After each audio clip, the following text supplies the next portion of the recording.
అడిగి వచ్చినవాడు పరీక్షించడానికి నారాయణుడు వస్తాడు. ఒకప్పుడు డొక్కా సీతమ్మ గారు ఎంత అన్నదానం చేసేదో మహాతల్లి.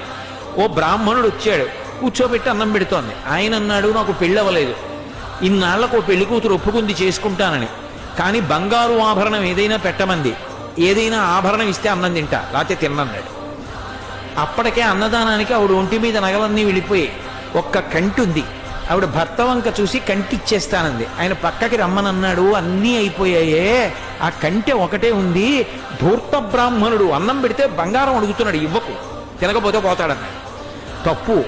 అతిథి విష్ణుస్వరూపం, అభ్యాగతి స్వయం విష్ణు.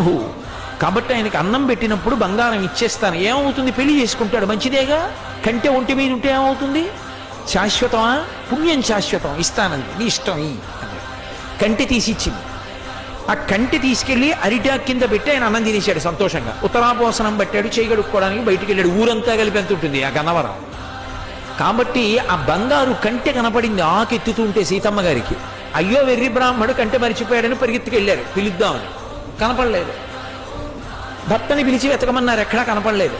అయ్య బ్రాహ్మణుడు ఇంత కంటె అడిగాడు, వెళ్ళిపోయాడని పడుకుని నిద్రపోయారు. ఆవిడికి కలలో శ్రీ మహావిష్ణువు కనపడ్డారు.